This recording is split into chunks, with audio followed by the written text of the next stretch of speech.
To participate in the general public comment period, please call now at 818-238-3335. Speaking times will be determined by the total number of public comment cards and callers in the queue at the start of each public comment period.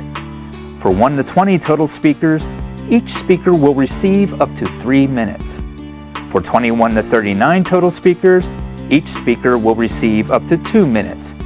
And for 40 plus total speakers, each speaker will receive up to 1 minute. No additional comment cards or calls will be accepted once the public comment period begins.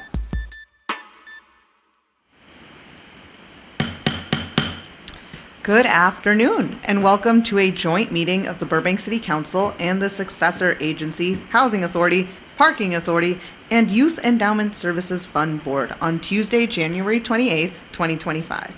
Mr. City Attorney, will you please list the items on our closed session for today?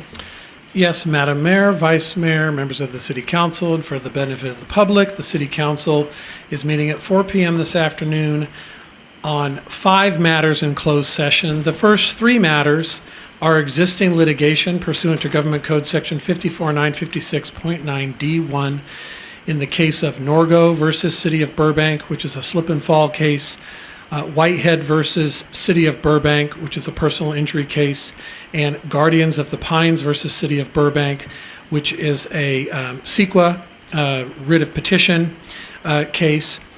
Council's also meeting with the city's labor negotiator, Ms. Betsy McClinton, Management Services Director, pursuant to Government Code Section 54957.6, concerning negotiations with the Burbank City Employees Association. And finally, the City Council is meeting with the city's real property negotiator, Ms. Simone McFarland, pursuant to Government Code Section 54956.8, on the negotiation of potential acquisition of 725 North Lake Street, 724 North Victory Boulevard, 732 North Victory Boulevard, and 736 North Victory Boulevard. Thank you, Mr. City Attorney. Madam City Clerk, I have 2 comment cards. Do we have any other public comment? We have 1 caller. Great. All right. So having 3 public comments this evening, everybody will have 3 minutes to speak. And my first speaker is Diane McKinnon, followed by James McKinnon. Hello. Happy New Year. I'm here today before closed session to remind you why the residents of Niagara Street have been advocating tirelessly for our trees. Over the last year and a half, it began when we learned about the tree removal project, a project that had been approved without the knowledge or input of any residents or councils or commissions. For months, we were ignored and left with no other choice, so we pursued legal action simply to be heard. A judge confirmed what we already knew, which was that the city was not in compliance with CEQA, and as a result, we won the injunction, forcing the city to complete the environmental review. Now, for more than a year later, we are seeing the dangerous impacts of climate change escalate, with record-breaking heat waves and wildfires at our borders and air quality emergencies. All we have ever asked is for the city to act responsibly, both environmentally and ethically, in how it approaches nature in residential areas. We have worked hard to ensure CEQA is understood and implemented within the city planning. The city employees now have the tools and knowledge to use CEQA as a framework for creating future projects that can help protect our community, especially as fires continue to edge closer to our city limits. I also want to highlight the financial and emotional toll that this process has taken. As residents, we should not be forced to pay our own legal fees and the city's, especially when our efforts have led to such positive changes, such as uncovering the lack of communication about trees' responsibility for property buyers and including ways Parks and Recreation can collaborate with residents to care for these trees. Please remember that many of our residents are elderly or work in the film and TV industry and require them to be away for months at a time. These are people who have invested in Burbank, paying property taxes for over 30 years or more, hoping to retire here. They simply cannot afford or are not present to water young trees at the level that is required to survive. And no one should face steep fines for a tree dying, especially when the death could result from so many causes beyond their control. We ask that the city again, work together with residents to ensure the survival of these trees. We are still here asking for partnership. Let's work together to make Burbank a city that values and protects its environment, one that leaves a legacy we can all be proud of. Thank you. Thank you for your comment. Our next speaker is James McKinnon. You have 3 minutes. Hi, everybody. Hundreds of trees of all species, huge trees around the size of our Aleppo pines, fell across the city in that last rainstorm. And yet, the Niagara Street are the only ones being targeted. We have only asked that you work with us in preventing climate disasters. My truck again was crushed by a tree 5 minutes before I got out with it almost 2 years ago. I'm aware of the damage that it can cause, and the city does not pay out to me or anybody else for any damage caused by trees. But also, we bought the house on the street knowing the risks knowing the risk by living near trees. Sorry, my dyslexia. But also the benefits. We really want the city to care about the environment and how their decisions affect the residents. I feel we've done that in spite of the pushback from the city, now for over a year and a half. We're glad you know that we're glad you all know what the environmental laws are now and how you are better to communicate with residents moving forward. We're just here to, yes. Thank you for your comment. There being no more in-person comments, let's go on to the callers. Caller. The caller is Jamie Hall. Hi, Jamie. You're on with City Council. You have 3 minutes.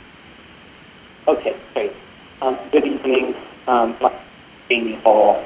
I'm a land use and environmental attorney representing the Petitioner Guardians of the Pine. So it sounds like we're having connectivity issues. Can we pause him?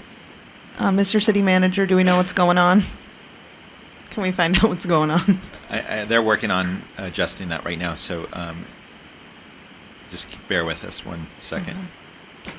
I just want to be mindful because I know this is the second time this happens to Mr. Hall. I want to make sure we hear him out. Okay, can we try again? All right, Mr. Hall, if you're listening, we're sorry about the technical difficulties. You have 3 minutes. Good evening. My name is Jamie Hall. I'm a land use and environmental attorney, and I represent Petitioner Guardians of the Pine. Is everything okay? Can you hear me? We can hear you fine. Thank you. Okay, perfectly.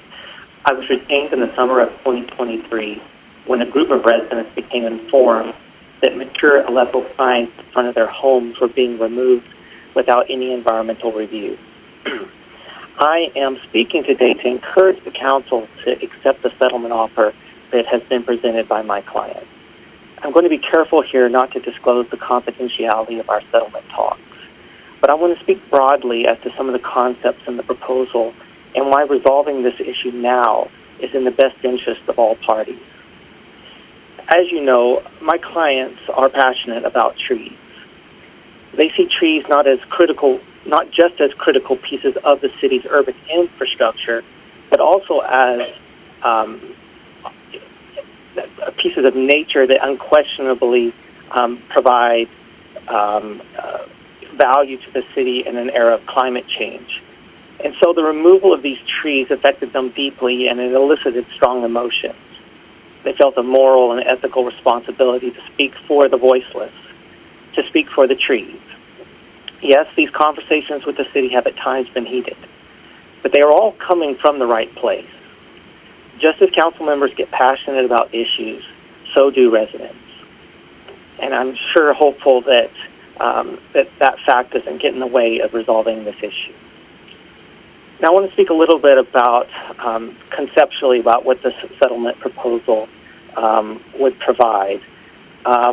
Since the last hearing for the City Council, when the mitigated negative declaration was submitted and we had robust argument and testimony, we've worked in good faith negotiating terms with the city's outside counsel and the city attorney's office. And we've come up with measures that are designed to ensure that trees survive to maturity, and critically, that the canopy that's being lost will be replaced at the end of the day, something that was not guaranteed in the prior MSD. This proposal also provides enhanced mitigation measures to reduce impacts to both residents and wildlife. And I don't want to go into any further details. I trust the city attorney will explain those to you in closed session. But the other benefit of this proposal is that it avoids litigation exposure to the city with regard to the adequacy of the M&D, which had real problems. And it avoids the potential expense of preparing a full EIR, which won't be cheap. And it settles the existing litigation, which is still ongoing.